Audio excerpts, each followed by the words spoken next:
Pulau Jawa adalah kunci untuk memenangkan pemilu presiden 2024 karena 57% suara pemilih berada di Pulau Jawa. Untuk mengetahui kemana sebenarnya arah pilihan suara di Pulau Jawa, ini lembaga Poltreking baru saja melakukan survei. Ya, suara pemilih ini dibagi ke 5 wilayah pemirsa. Ada Jakarta, kemudian Banten, Jawa Barat, Jawa Tengah termasuk Yogyakarta, serta Jawa Timur.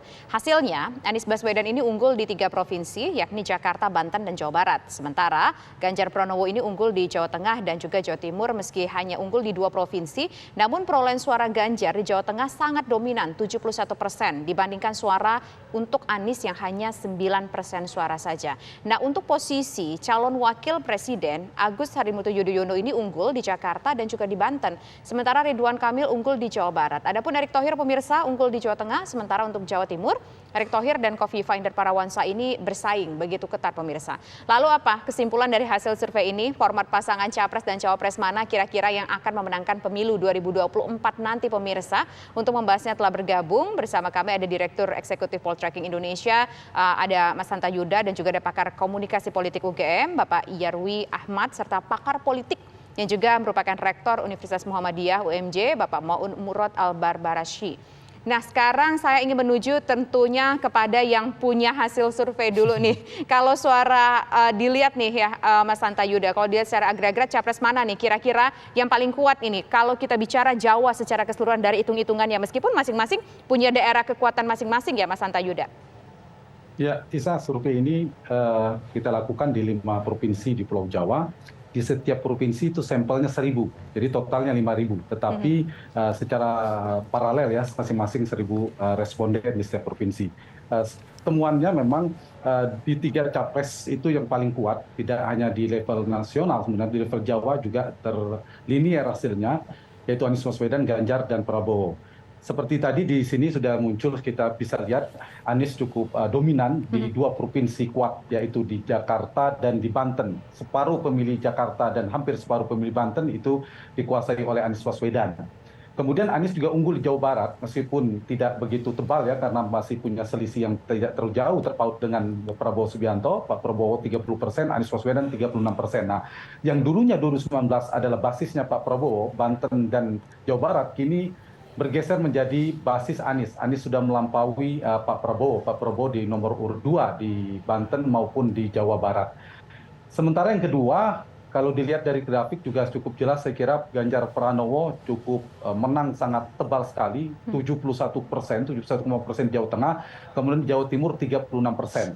Nah, kalau Anies memang ada di 2 provinsi cukup dominan, disusul Jawa Tengah Ganjar, ada 2 Jawa yang belum terlalu kuat ya dominasinya. Anies di Jawa Barat unggul tapi belum begitu dominan, begitu juga Ganjar Pranowo di Jawa Timur belum begitu dominan. Jawa Tengah dan Timur ini kita tahu adalah basisnya Pak Jokowi dulu di 2019, itu cenderung bermigrasi mendukung capresnya adalah Ganjar Pranowo. Nah, saya ingin menjawab pertanyaan Tisa tadi. Memang di setiap provinsi kita pemilihnya itu beda. Kalau dibandingkan luar Jawa, memang di Jawa itu hampir 58% seperti tadi Andrew katakan.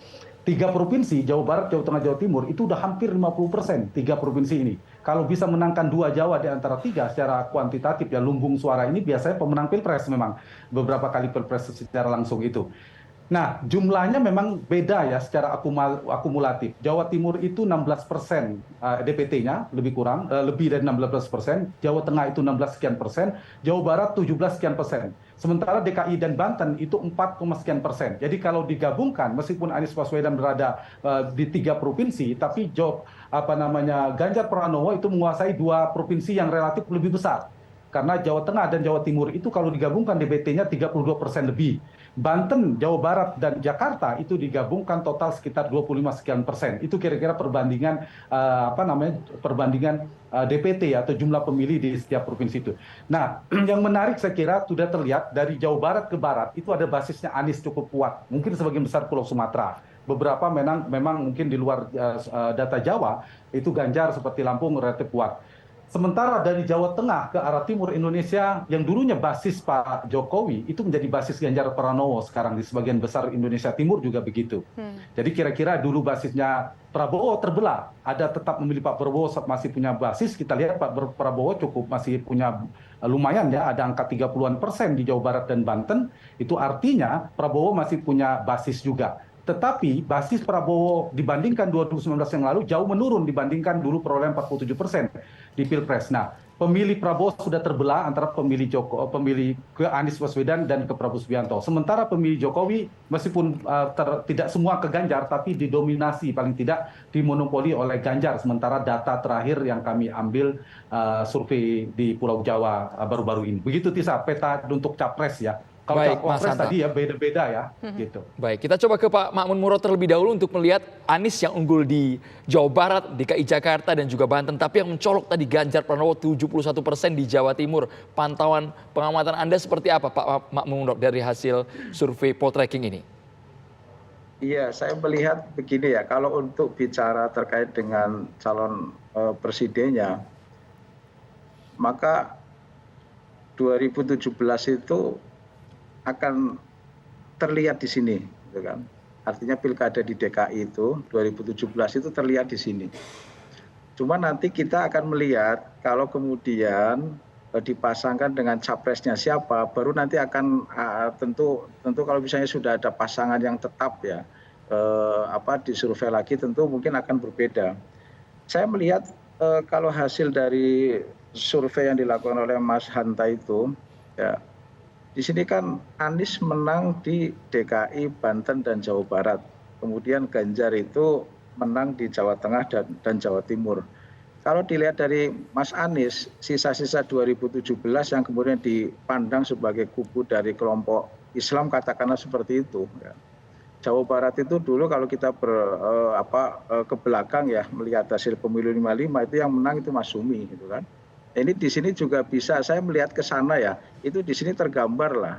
Banten dulu pecahan dari Jawa Barat ya, masih mendukung Anies untuk menjadi suara terbanyak ya di survei ini. Kemudian ditambah DKI, tentu saja Mas Anies 5 tahun menjadi gubernur di Jakarta, sangat wajar lah kalau kemudian bisa suaranya sangat tinggi.